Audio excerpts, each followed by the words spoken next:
They have just banned Sneasler from Gen 9 OU, and this happened pretty suddenly. This was a quick ban. This is the first quick ban in a little while. Most of the recent bans have been the results of suspect tests, which have more community involvement. You can actively qualify and vote for the outcome. But the reason that they've done a quick ban here is because of the overwhelming survey results suggesting that the community wanted something to be done about Sneasler. On a scale of 1 to 5, where 1 means the Pokemon's totally fine, 5 means it's extremely broken, Sneasler had an average response rating of 4.4, which is pretty massive. So a quick ban vote was conducted among the OU Council and everyone voted in favor except for this guy who voted to suspect rather than ban. So no one voted to do nothing. Everyone hates Sneasler, folks. So what did Sneasler do wrong? What's the big deal? Well, Sneasler has become much more prominent in the current metagame, more so than it already was, because of the buffing of Rillaboom. Rillaboom received Grassy Glide, a significant new option that had previously lost, a priority move that works in grassy terrain. In Gen 8, this was Rillaboom's best move. In fact, it had 70 power, but even with 55 power, it has significantly buffed Rillaboom back to metagame relevance. And Rillaboom is very good alongside Sneasler because of the Grassy Seed item, which gets consumed in the grassy terrain that Rillaboom creates and activates Sneasler's ability Unburden, which is one of the most powerful offensive abilities in the game. After an item is consumed, your speed is doubled, and with access to Swords Dance and amazing offensive stats and a pretty good offensive move pool too, Sneasler is one of those absolutely oppressive offensive threats that just comes in, Swords Dances once, and it's almost over because you have more speed than everything and you have the highest attack stat on Earth. With the support of Terra Flying to provide free turns and buff acrobatics, this is one of the most powerful threats in all of Gen 9. Because Sneasler can instantaneously outspeed the entire metagame, and the Grassy Seed gives it defense to withstand priority moves, offensively countering Sneasler was very difficult. It's difficult to bring something in and actually revenge KO Sneasler. One of the Pokemon mentioned in the post that can actually outrun Sneasler and KO it was Barraskewda in the Rain. Not a great Pokemon in general, and very specific. This is one of the few things that actually can. Otherwise, you need to force it to Terra, Sucker Punch it, and Extreme Speed it, something like that. Actually outrunning it or threatening it with priority was very difficult. The defensive counterplay was also pretty oddly specific, like Terra Ghost Iron Defense Garganical could beat it, but I mean, you gotta spend your Terra and use this specific set, which is a lot to ask, to be honest. Everything has counters, of course. If you look hard enough, Zacian Crown loses 1v1 to Skeledirge, but does that mean Zacian Crown should be OU? Of course not. Sneasler demanded a lot from teams. I think it's a broken Pokemon. I said so when I first saw this guy, that it would be a problem. We've never had an Unburdened Pokemon this powerful before. It's a dangerous ability. You gotta be careful when designing a Pokemon with this ability. Previously, the best option was Holucha, who actually was OU power level and one of the best Pokemon on offensive teams. And Holucha only has 92 base attack. Even with 92 base attack, the power of Unburden pushed this guy into metagame relevance. I think that says a lot, that Sneasler has comparatively 130 base attack. And I haven't even mentioned Dire Claw yet, Sneasler's signature move, which is one of the most insane moves I have ever seen in my life. This move has a 50% chance to inflict one of 3 status ailments: sleep, poison, or paralysis. So even if you have a defensive check to Sneasler that completely beats it 1v1,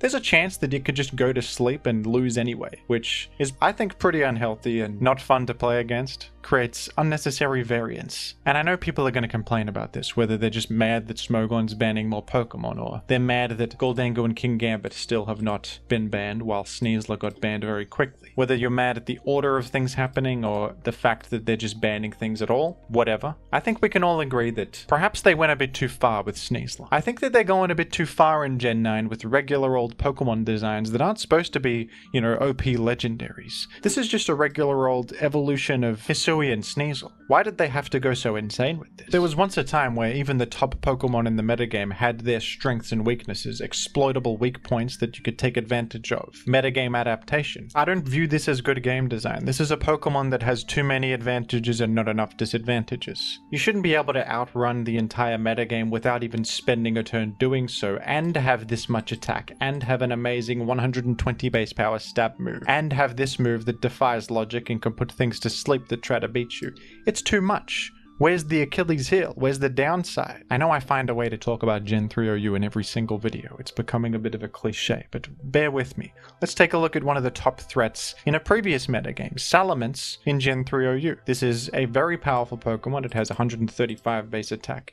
Great stats, versatile move pool, the excellent ability Intimidate, Spike Immunity, a lot of great traits, but at the same time, it is ×4 weak to ice. It has only got 100 base speed. Plenty of things can outrun it and KO it with a simple weak ice move. Will just destroy Salamence. So there's offensive counterplay to this guy. There's also defensive counterplay. Even though it has a high attack stat, its best stab option is only 70 power, hidden power flying. The other moves it has access to are pretty low power coverage moves. Earthquake is good, but obviously, Earthquake has immunities.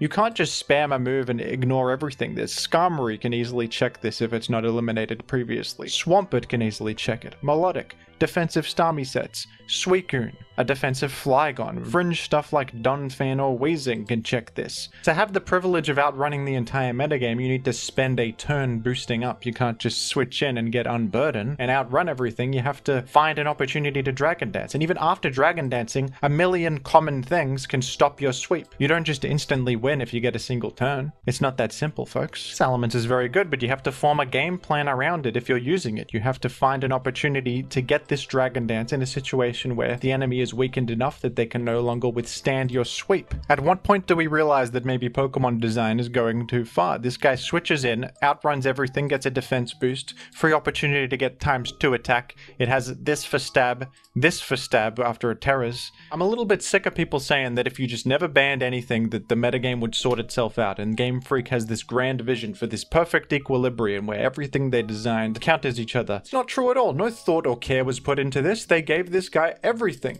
They gave Fluttermane everything. Why is this a Pokemon? This has way too many stats. It has the best stab combination I've ever seen. It's amazing offensively, defensively. Where's the Achilles heel? Where's the downside? It has 55 defense. That's pretty easy to overcome. There's also no set variety. It's just you run Shadow Ball, Moonblast. It doesn't have there's nothing interesting about this. And people often say that because doubles is the primary competitive experience that they design these things for that environment, but I don't know if Fluttermane is necessarily an interesting presence there either. It's so powerful that it's on the majority of teams. There's not that much set variety. It uses stab attacks. I don't know if the presence of Fluttermane enhances doubles as a good Pokemon design. I think even in the context of doubles, this is a pretty one-dimensional and overtuned Pokemon design. I think in the past, when competitive singles metagames have been good, it's not because they meticulously planned every check and counter and how the metagame would turn out. A good competitive singles metagame was the natural result of Pokemon design being better. Competitive Pokemon has always been an afterthought. It's always been a very small portion of the community and not something they really consider very much in the design process. But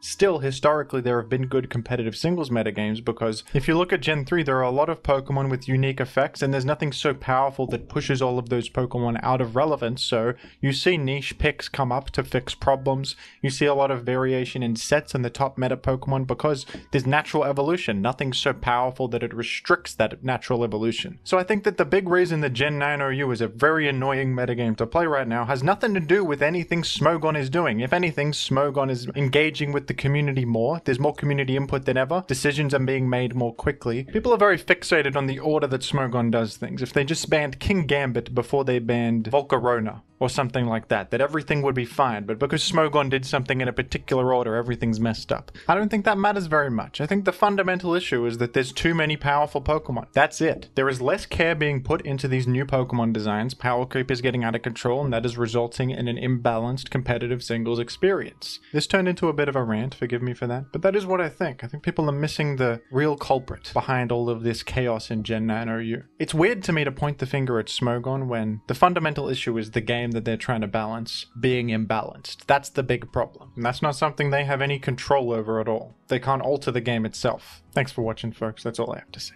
Goodbye. Thank you to the patrons for your continued support, and thank you as well to everyone who has donated to my Gen 3 OU tournament, ADV Revival. Oh! KO'd by one hit! It scattered Spike! The money got different, cause of what I'm spending.